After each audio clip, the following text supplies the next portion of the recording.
Hi, welcome to the Mama Advocate podcast. This is a safe place for adoptive and special needs mamas to feel less alone and find community amidst their unconventional journeys. Here, you're going to find authentic conversations from me and my guest who are parenting fully in the weeds with you. Our goal is to empower and encourage you to be the best mama you can be as you advocate for your people. Friends, because the weekend after I met him at our little pancake breakfast that we had for our New Year's Day, my son started having very seizure-like activity, and I was kind of panicking, but I knew from his advocacy what they do and how they do it and how wonderful it is. And so I called them up right away and they were able to help us out. And I'm so grateful for that. And it turns out my son was not having seizures, but it was so good to just have that connection and to have his wonderful tools. And so I wanted him to come on and kind of share his story and their journey and how it's become this business that is so convenient for parents. And yeah, I'm just super excited about it. So Brad, you have the floor. Kind of introduce yourself. Tell us about your family.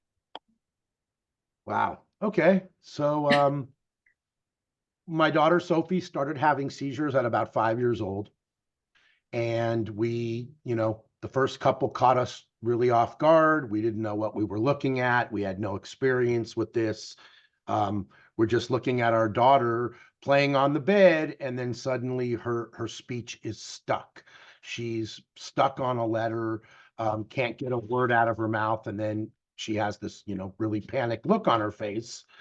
And the first time we thought she was kidding, and then the second time, not so much. So we had a few of those events, called 911 each time. And then finally the fire department said something like, hey, stop calling us. She's having seizures. You need to go to a neurologist and get a handle on this. So we searched for, any answers, and we went to who we thought were the top docs. Being that we were uninformed and didn't really know, we went to the internet looking for doctors, and unfortunately, we just went on a wild goose chase for about 4 years trying to figure out who was actually right, who's going to be able to help us. Everybody was contradicting each other. All the physicians were saying, oh, no, that last doctor was wrong. Change the meds. This is the problem. And then the next doctor, same story. So we finally were fortunate enough to get a really high quality MRI at UCLA, and they determined that Sophie had this lesion on the side of her brain, close to the size of a golf ball. And that was the cause of the seizures. And at that point, they determined that no medication was going to be able to stop those seizures, and it was definitely surgical, and that was going to be the answer. So we met with the surgeon. He scared the crap out of us. We had to really think about things, and it was really kind of a shock. What do you mean you're going to open the side of my kid's head? Are you nuts? There's got to be a pill. Where's the magic pill? So we shopped around. We went and visited some other surgeons to make sure that we were on the right path, or were we going to be misled again? And every, world-renowned surgeon kind of sent us back to UCLA, where Dr. Mathern was. We even met the famous Dr. Ben Carson before he decided to run for president. He was still doing brain surgery at Johns Hopkins, and he said, you guys met with Gary Mathern at UCLA? That's the guy to go to. So that kind of confirmed it. We went back to UCLA to the doctor that scared us a few years prior, and he just sat there with a grin on his face, smiling with too much confidence, and basically said, I knew you'd be back. So skip ahead, brain surgery. And from the minute they started the procedure and released some of that pressure, the EEG just corrected itself, and she was basically looking to be seizure-free. This February 27th will be 15 years seizure-free after surgery. Sophie's doing amazing, graduating college this year, and her future is pretty bright now. And the seizures are, for Sophie, are just a memory. I love that. So that's that part. Yeah, I love doing so well on that. Like, that's all. When you're telling it, it's so traumatic. Like, I'm like living it with you, and then I'm like, wait, she's okay. She's okay. Does it feel traumatic every time you tell the story? Like, are you It kind of does, avoiding and I that, or end do up you? telling that story, quite frequently at work when I'm talking to patients, and when they've been told from their doctor that they're here to see me to do some diagnostics prior to their surgical, they have an opportunity for surgery, and we're doing this evaluation on them. Um, they're usually super concerned and doubtful and skeptical and all that stuff, rightfully so. They're the parents, right? Um, and then I just seem to have this like ridiculous calming way of saying, listen, I wouldn't tell you to do it if I wasn't going to do it myself. And I've been through this with my kid. And when I tell you that, 30 hours later, basically, they sent her home with no bandages on her head and she was jumping up and down on the bed, talking on the phone. She didn't even grasp the fact that she had 30 some odd staples on the side of her head, and had just had a chunk of her brain removed. It just was business as usual for her. We have an amazing timeline of photos. um, about 7 days after her surgery, we were kickboxing in the garage. 14 or 16 days after surgery, she was horseback riding again. And about a month afterwards, she was jumping off the deck into the pool 5 feet below. So she was a pretty resilient kid, and a lot of good support behind us, and we made it through. Yeah, that's You know? amazing. Like how quickly Yep. she jumped back. I'm curious if you can kind of explain. I realized we kind of jumped ahead here, but can we even just start with like what is a seizure? What's going Yeah. on in the brain when that happens? Okay. So I'm an advocate. I have no letters after my name. I'm not a doctor. So when I give opinion on my thoughts on epilepsy, seizures, autism, EEG, it's basically regurgitating the best content that I've gathered from the 300, world renowned neurologists, epileptologists, biomedicals, doctors, and neurosurgeons. So I take it all in. I decide who's got valuable content, who's wasting my time. I sort it out real quick and I store it. And that's what I use to talk and advocate. So when you ask me what a seizure is, I give, a non Wiki, what is the Web WikiMed or something? Web PubMed, whatever it is. This is a non-medical version of it. So a seizure is basically, it's the definition is it's a bunch of hyperactive neurons working hypersynchronously. So that basically means an area of your brain is overheating and shooting off small sparks of electricity. And if it's left alone and not treated, that little area that's sparking hyperactively starts to recruit its neighbor neurons, and that's what that hypersynchronous means. And we don't want to let it go untreated because that little spike will then become multiple spikes, and then you've got an entire area of your brain firing off, and that's how we get to the big gnarly convulsive seizures. So my whole goal in life, and how I've kind of reshaped what I do, as far as why our medical procedures I believe superior to others, is because we are proactively looking for these micro subclinical seizures that are not detected by the human eye. They're especially not detected by the parents, because when their child develops this cute little, wrinkled smile or this cute little batting of their eyelashes, it's cute. It's cuddly. It's their kid. They're not realizing that's very possibly a symptom of an absence seizure. The people who usually detect it are the teachers, the teacher aides, ABA therapists, people who are really working with your kids and in their face constantly. And then they see a multitude of kids, so they're comparing and contrasting your child with everybody else that they know, where you are very focused on your own kids. So that's kind of, you know, what we do. We're trying to help people who have, suspicion that there may be something going on, like you had with your son, and then we get this EEG done that finds these micro seizures and spikes, and then hopefully get them onto treatment before they manifest into the big seizures. So that's kind of how that works. Now, let me back up and talk about that absence thing, because I think your viewers are going to want to hear this. So let me start with this analogy. When you hear the word volcano, Most people anticipate it's this big mountain, the top has a hole in it, lava is shooting out of the top and pouring down the sides of the mountain, melting the village.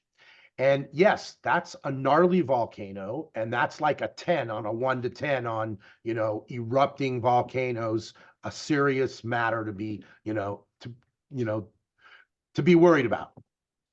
But on the other hand, there are volcanoes in Hawaii, and I think we still have Mount St. Helens in Washington, and those are volcanoes. But you can climb up the side, go on a hiking trail, and walk up to the top completely safe until you peek in and look down into the crater and you see the lava is actually in there just bubbling, but not significant enough bubbling to come out and erupt through the top.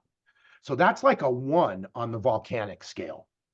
Now let's talk about the seizures. When you go to the supermarket and you turn the aisle and you look and there's a guy on the ground and he's jerking around, his arms contorted, his head's turned, eyes rolling back, tongue sticking out, and you can clearly see this is a convulsive episode like I've seen on TV a bunch of times. That's like, a generalized tonic-clonic seizure on a 1 to 10 on the seizure level. That dude's in trouble. That's a 10. Okay. I never want to see people get to that. Unfortunately, we do come across that. But again, we're trying to nip it in the bud and find it at a much earlier stage. Hopefully, it never progresses to that level 10. Most of my patients are dealing with a seizure that is basically a brief pause in focus and concentration and language. They just freeze. And it can be as short as 1 second, even less. Just pause and then come right back to it. But often they forget what they were doing. They lost their concentration. They forgot what they were saying. I've seen adults, be standing around doing something like this and saying, wait, what did I do with my keys? I just had my keys in my hand and I can't find them anywhere. Where are my keys? And that's basically suffering from absence seizures. And those are a 1 on a 1 to 10 scale. And my answer to that is, unfortunately, standard of care in America after a seizure is about a 40-minute EEG if you're lucky enough to convince the ER doctor that you need it and you want it for your child or your loved one who's having the seizure. And rarely is that 40-minute EEG going to reveal anything unless they're really fresh off the seizure or having aftermath or another seizure during that hookup. They probably won't catch anything. And even if they did catch some little brief abnormalities, unless they caught a clinical seizure, they're not prescribing you meds or offering you any treatment. So it's basically like, yeah, you had a seizure. Yeah, your brain's a little overheated. Let's wait and see. No. Something tells me that most of you, if you smell smoke at home while you're sleeping, I'm guessing you go to the phone and dial 911 and get the big red wagon in front of your house as fast as you can, right? I wouldn't wait till your roof is engulfed in flames before I dialed 911. So why would I wait for my child to have a convulsive seizure before actively seeking treatment when I know I've got abnormalities on the brain from this technology and this test? So that's kind of my story in a nutshell. Is it true that everybody's allowed to have 1 seizure? And 1 seizure, that is kind of true. Even now they'll say you could possibly have 2. We get a lot of kids in our office who are, high school age, and yeah, they're coming in and they've basically been, concussing themselves all year long. They go from football to soccer to lacrosse, water polo. These are all lovely sports, but they've got their level of violence, and these kids are not protecting their noodle. And they're taking elbows to the head on head, bumping, hitting the ground when they fall. And there is no concussion protocol, and these kids aren't getting checked out. But we'll get a kid in who's had, 2 seizures, and that is not an epileptic brain. That is a kid who's not taking care of their brain. So I'm sure, I don't know what the age group is of your viewers, but some of us are old enough to remember the commercial on TV that shows a frying pan on the stove and it says, "This is your brain." And then they drop a raw egg into the hot pan and it starts to sizzle up and it says, "This is your brain on drugs." Well, we could revise that to the 2024 standards and say, "This is your brain, and this is your brain when you play contact sports without enough protection and don't follow concussion protocol after an injury." And that is exactly what's happening. They're just bruising up and banging up that brain. I'm sure there's issues in flow of CF fluid, which keeps that brain moving and thinking, and the bruising and the swelling is also a big problem. So back to you can have provoked seizures.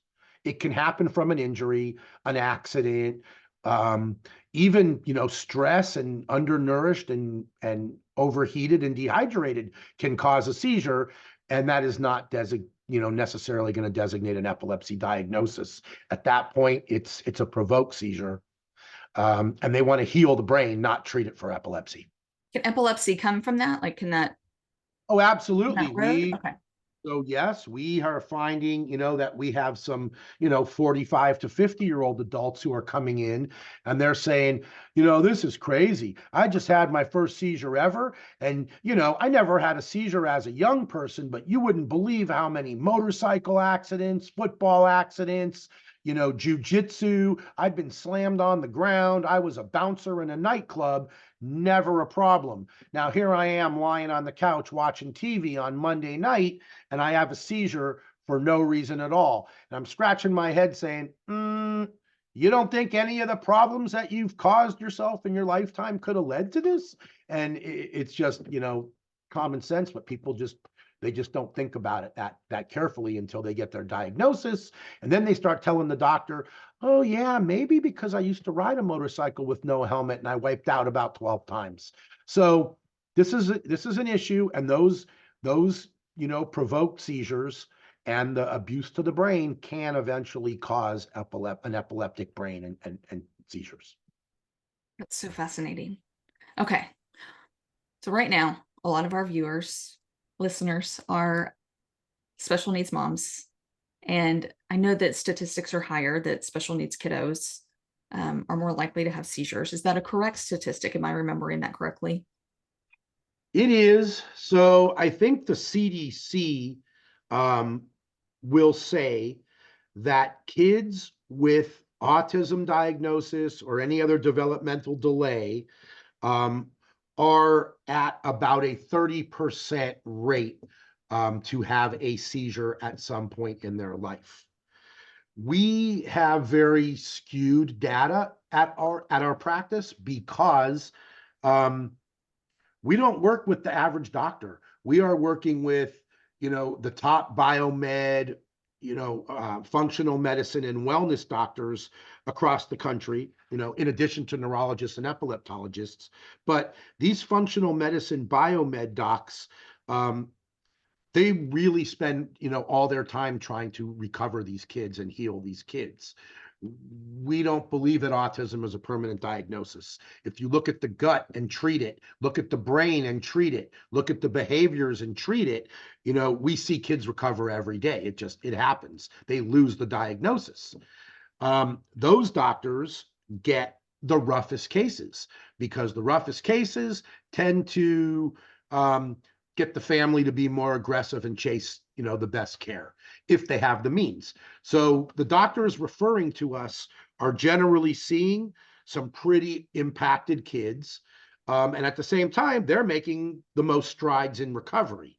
And in that population, we bat about 65% abnormal EEG on kids with the autism diagnosis who come from our referral, base.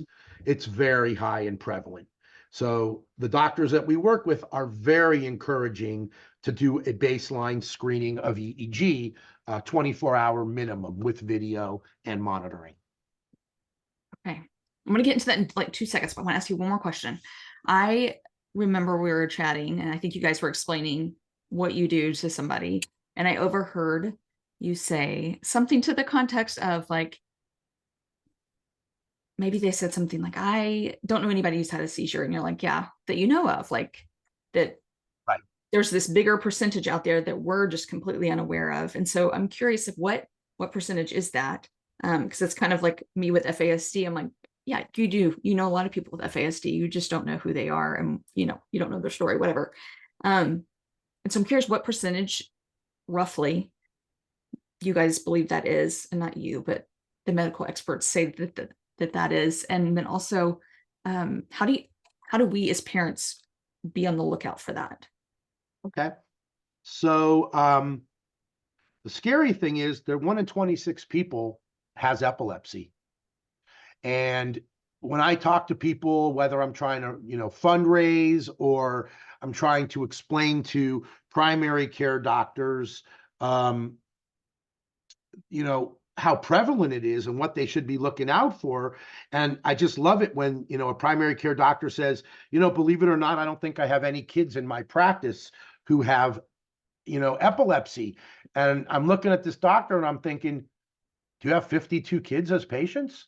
You have 2 for sure. How could you not? There's just no way unless you're kicking those patients out of your practice. They're just not telling them about it, or he's not looking into his notes deep enough. But clearly, the world has accepted it and has announced that 1 in 26 has epilepsy. The International League Against Epilepsy, which is kind of like our governing body that comes up with, international statistics, they'll say that 1 in 10 people will have a seizure in their lifetime. But again, those are provoked, a lot of them. So not all of them are going to have epilepsy, but 1 in 26, they're getting the scarlet letter. It's crazy.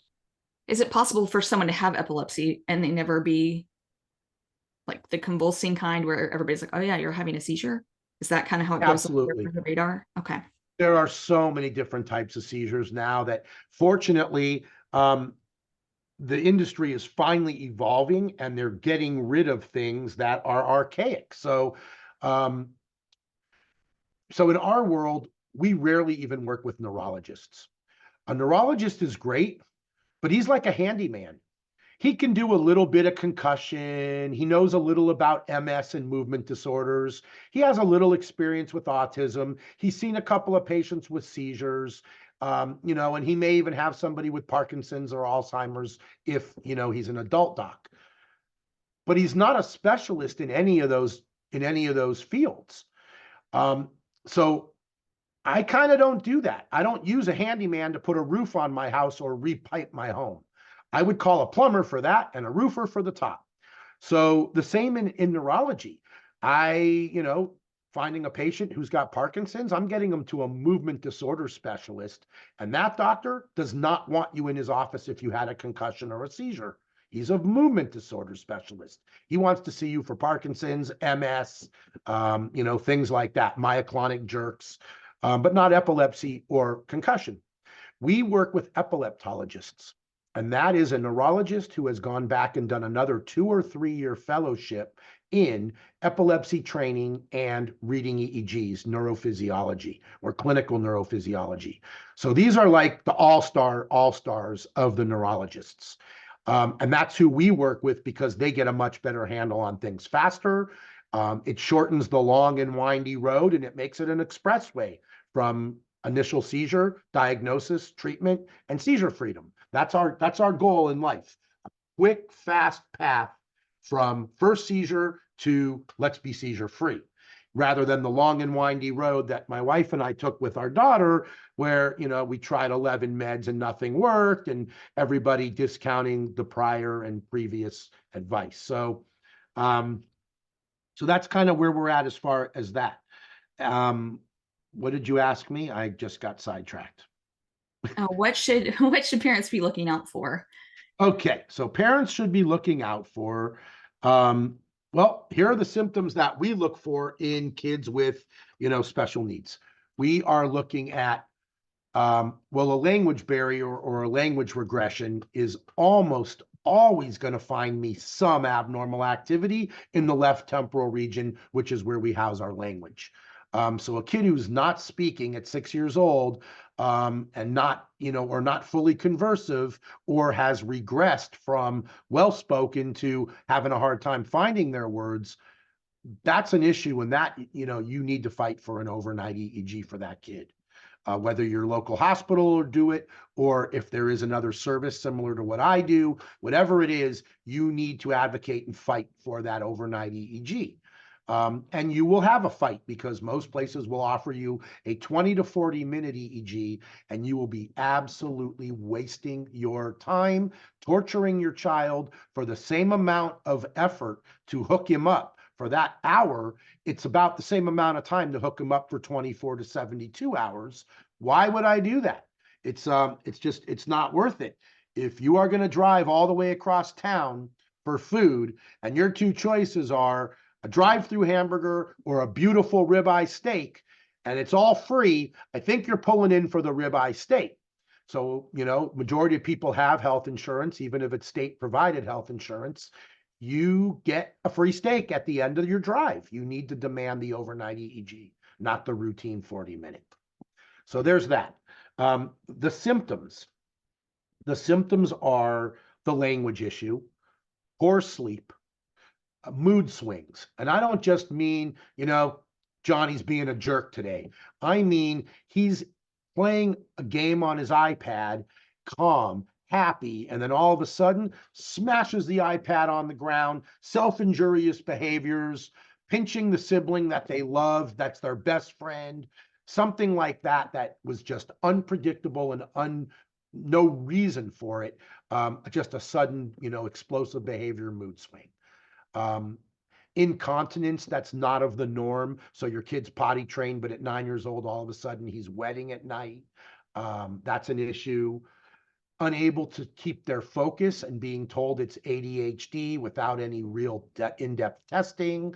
That's always a problem.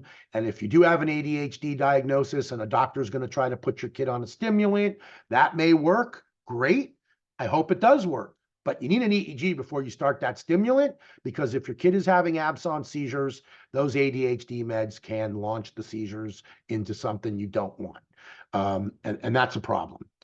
And a lot of people are doing a therapy, which I have to bash, I'm sorry, but it's called TMS or RTMS or TRMS. They keep changing the way that what they call it because it's just disaster after disaster. And when the word, the publications come out, they change the name of what they're doing. But they're basically saying that they can cure developmental delays and autism by drawing the brain currents with huge magnets on either side of your child's head. We have seen more kids start seizures from that treatment than have any positive outcomes. So although they're using the platform that it's working great for soldiers, former vets, and wounded warriors who have PTSD, that's great. That's not autism. That's not, a troubled brain. It's not a vaccine injured brain. It's not an inflamed brain. It's not an injured brain. It's a mental and a mental health and behavioral health issue. And it may work for that, but we try to steer every child away from it. So those are basically the symptoms. And the people who tend to notice these symptoms are the teachers and the ABA therapists and, the karate instructor or the soccer coach. They're the ones working with your kid. And when, Coach Bob says, hey, your kid is a great soccer player. He always pays attention. He's so respectful, amazing manners. But lately I'm talking to him and he's just like tuning me out. Like I'm not on the same wavelength. And I can't coach him like that. He's standing on the field, everybody's running north, and he's standing still at the other end of the field until he kind of figures out where he is, and then he tries to get back into the game. And that little pause and confusion, that's an indication that we need to take a better look. Okay, so why don't you share with folks what it is you guys do and how wonderful it is. Oh, how wonderful. So it's not wonderful you have to do it to your own kid. It's just wonderful if you can see it from afar. But yeah. So we do in-home video EEG monitoring. Generally, until about 20 years ago, every patient who needed a long-term EEG was subjected to a 3 or 4 night stay at your local hospital. Not fun, not convenient, And over the past years, the epileptologists have determined that when we take a patient who is having an affected brain and put them in a hospital setting and try to record them to find out what their brain's function is on a normal basis, that's not normal. People don't live in a hospital. People don't smell pine sol all the time. People don't eat horrible food all the time. People don't have to ask a nurse to walk them to the potty every time they need to pee. So we don't capture great data in a hospital. We've also found that most patients that we deal with almost automatically come with the comorbidity of anxiety. If we are living in America today and we have a good functioning brain, we all have anxiety. There's not really a way around that. So when you take somebody who deals with anxiety as well as other brain issues and put them in a hospital setting, the anxiety goes through the roof. We are not capturing quality data, wasting our time. We've even found severely epileptic patients will go into a hospital for a 4 or 5 night stay. And due to the anxiety and the stress and the adrenaline and the inability to sleep and not eating properly and just not relaxing, their brain will fight off the seizure activity and they will have a calm, quiet brain and a wasted 5 nights in the hospital. Then on their way home from the hospital on the freeway, luckily that the spouse is driving, they've got a nice convulsive seizure going on in the passenger seat because their threshold just collapsed after that stay in the hospital. So it became an ineffective stay. Now, for those of you who think that sounds really dramatic, that happened to my daughter after 4 nights in the hospital, and they forgot to be recording while we were in there. They didn't glance at the EEG, didn't record the data, so we stole 4 nights of her life. That was one of the big encouragements on getting into the EEG business when we realized it was time for the family to change courses and all of that. So anyway, it does happen. And the doctors have found that in the home where the patient is relaxed, does have the smell of their sheets and their pillow, the dog barking, the light coming in the window just right at sunset, the smell of mom's cooking coming from the kitchen, the right toys, the right atmosphere gets us a much more relaxed brain and much more close to normal brain activity during the normal living environment. And we capture, great data that way. So our patients don't go to the hospital. Most of the doctors we work with will not put their patients in the hospital for overnight EEG unless they're a surgical patient and there's something really extreme where they're not safe and they might be at risk at home, like reducing the medication in order to have a seizure. So those kind of things we'll steer clear of. But other than that, many hospitals prefer the way that we do it now. And some hospitals are even trying to recreate what we do so that they take the extreme at-risk patients and put them in beds, and the patients that are able to go home, they will send them home with a piece of equipment that does something similar to what we do. Okay. And so you send people home with what? So we send people home wearing a cute little white cotton cap that keeps all of the electrodes nice and secure on the head. And then those wires drop into a tiny purse or backpack that holds the recording device that captures the brain activity. It's a pretty indestructible device, so our patients go home and do most of their normal routine. Adults will work from home. Teens and other kids will do homework from home and basically bring home a full day's work so that it's more like a normal routine. It works excellent for homeschoolers because we know mom's going to get the job done, and we record and we get great content. We're also looking for some specific type of activity throughout the day. That would consist of hooking the kid up early in the morning or in the morning so that we get him fresh, awake, and alert. Then we get him with an active, busy brain, doing the homework, playing video games, watching TV, reading with family, playing with other siblings. And that we want to have some, happy time and a little bit of agitated time. So we'll try to do transitions of tasks, and get the kid to have a little bit of higher level of stress at some point, and then a bunch of calm time. And then towards the end of the day, of course, I need him to get tired, drowsy, starting to fall asleep, doing whatever it is your kids call sleep during the night while you're trying to steal some sleep, and then waking up in the morning and kind of rubbing the eyes and yawning and getting it together in the morning. And then after they've had a little bit of activity and they're wide awake in the morning, that's the time to generally disconnect after a 24-hour EEG. And that gets us a lot of different aspects of that kid's normal routine. And we're recording throughout the whole thing, both the brain scan as well as video, which is the second device that we send home. And that is basically a high performance baby monitor in a box. And you just roll it on into the house, plug it in. It's got a high resolution, high definition camera. We're able to see the whole room, just like those of you who have a Ring camera on the wall. And basically, we're watching the child's behaviors to see what they were doing, if we captured any staring spells, jerking, pauses in behavior and things like that. Okay. I mean, I just think that's so amazing that you're able to bring all of that huge hospital stuff and make it into an itty bitty living space and Exactly. put it in a backpack. I think that's just so amazing. And when Andrew was hooked up, he thought it was the greatest thing ever that he got a new backpack and he got to carry around like this little TV thing. And I mean, he just thought it was That's only because I lied to him and I told him if he pushed the button 3 times, the astronauts would call him back and connect it to the guy on Mars. But anything it takes to keep the kids compliant throughout the study, we'll do it. It works. Okay. Now I know you have offices or have an office here in Texas. Where else do you have offices? So we started in Irvine, California, and that's where our main office is, and that's where we are the busiest. We have a very well-known pediatric, a biomed, an autism doctor, who's very well published and known in our area.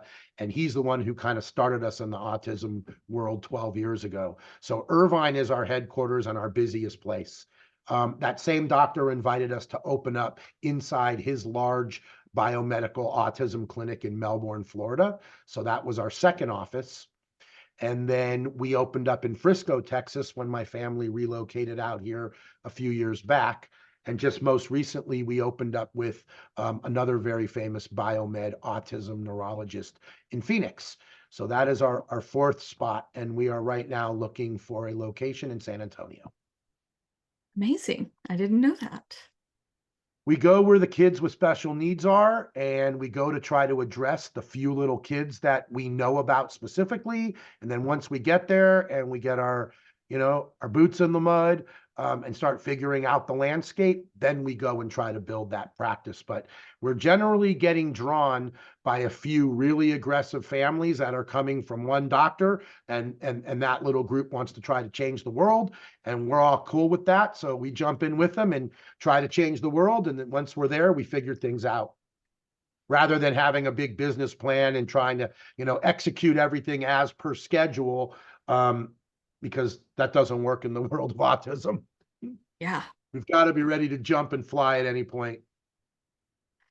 Well, I just think y'all are amazing. I admire y'all so much. I'm grateful that you've been faithful in being advocates, not only for your daughter, but for so many kiddos that struggle. So thank you. And thank you for sharing. I would love for you to tell people where they can find you. Yeah. So we are at EEG to go, just like when you get food to go. So EEGTOGO.com. And I will send you my PowerPoint so you could, edit that up and add it to this. If you, I know it's a podcast, so people are generally listening, but they can download that slideshow off your website if you want to host it there. Yeah, that'd be great. It's very informative. I'll put the link in the bottom of the show notes, and then also hopefully we can do a little quick presentation on YouTube as well. So sure, there and get more information.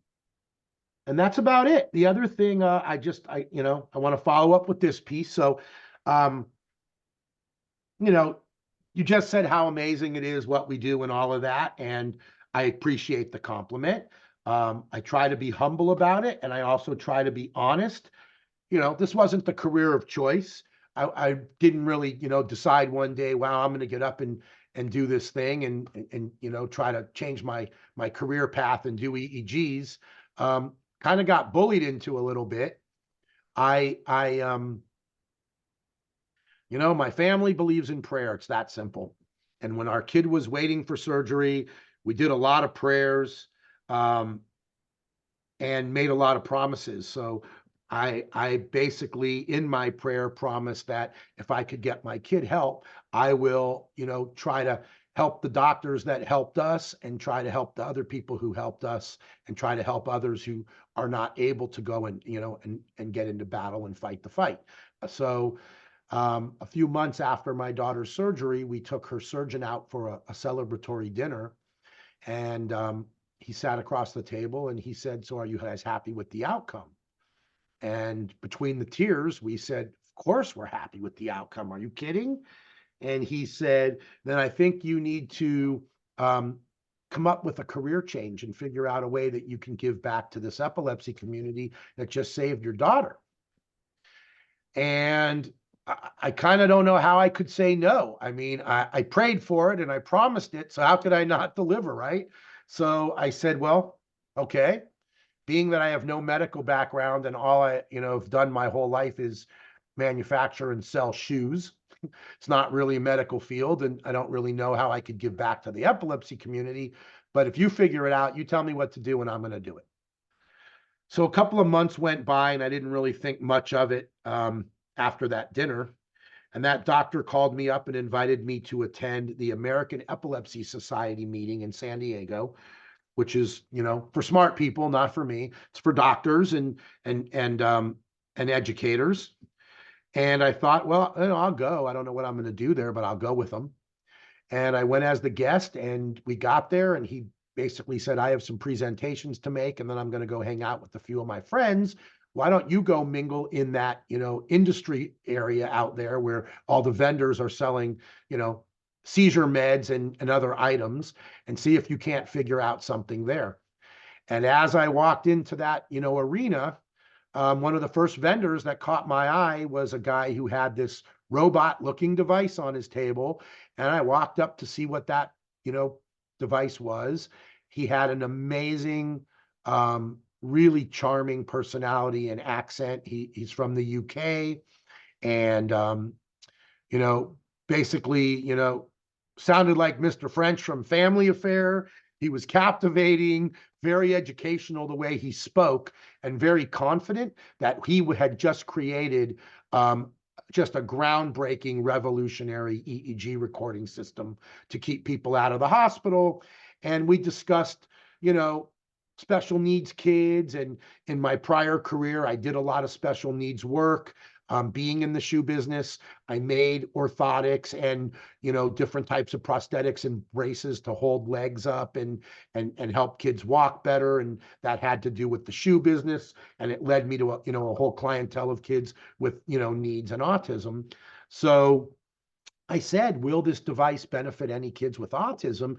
And he said, "Funny you should ask." And he was telling me about the results at that point, and the data at that point 12 years ago was something like 1 in 100 kids with autism may suffer from a seizure. That's all been erased because unfortunately the new trajectory, as we know, special needs and autism are in every house, and seizures are in, more than half of those houses. So anyway, this gentleman, Simon, and I hit it off. I gave him some suggestions on how I would improve the system on the way that it would work, in my opinion, better for families like mine who wasted days in hospitals before, multiple times. And a month later, he called me and said, "Hey, we revamped the product a little bit. We changed the way that it acquires the video. We took a lot of your suggestions, and all of my engineers in England want to meet you. And they don't understand how somebody who's not in the industry could break down the device and correct the device so easily when hundreds of professionals have viewed it and not really critiqued it the way that I did." So jump ahead a little bit, he called me up and said, "I'm coming from England with the new prototype. I'm bringing one that you can beta test. And, I jumped into a doctor's office, bought my first EEG machine about 14 years ago. And after a year and a half, that doctor and I didn't really have the same mission anymore. So we popped out and opened our first office. And now here we are 12 years later. We've upgraded that system with the manufacturer about 5 times in 12 years. We now have 20 of those devices across the country. And this machine is just an amazing, and it's changed my life and so many others as well. So that's our story. Love that. Thank you for sharing that. I'm especially encouraged by the piece of that you had no medical know-how and were able to help and kind of re-engineer that just from being a parent and being an advocate and having that lived experience. So that's encouraging to me. I think that the best advocates come from parents with kids with needs who have had doors slammed in their face. Because I'm guessing that most parents, they ask a couple questions, the door closes, they don't get their answers, they're going to search. A few years back, a guy invented something called Google. We don't have to stay home and listen to bad advice. We can search for good advice now. Not that we find great medical advice on Google, but we have the opportunity to accumulate information and sort through it, and figure out what to keep and what to toss. And I think that that's the way that many parents are now getting educated and coming up with the best sources of info, and then culling that down to what works for their child patient. And I'm talking to so many people who have started their own genetic rare disease foundations because their child has no therapy listed for that mutation, and is really striving for help. And there are no answers. So if you can't get answers, doctors don't know, you've got to create your own information sources. And so these families are starting foundations, recruiting young doctors, researchers, and other advocates to help build this team. And they are getting super educated, and most have no medical background. So it is very encouraging to work with people who have created their own sources of education and have, for the most part, self-taught. Yay, parents. That's amazing. Well, Brad, thank you. Thank you for coming on today and sharing your story and just educating us on what we need to know about epilepsy and seizures. So thank you so much. Thanks for having me. Hey, I'm so glad that you joined us today. If this episode blessed you at all, would you mind leaving a review or sharing with others? This, as you know, will help other mamas find us and in turn will bless them. Hey, thanks so much for trusting us with your time today.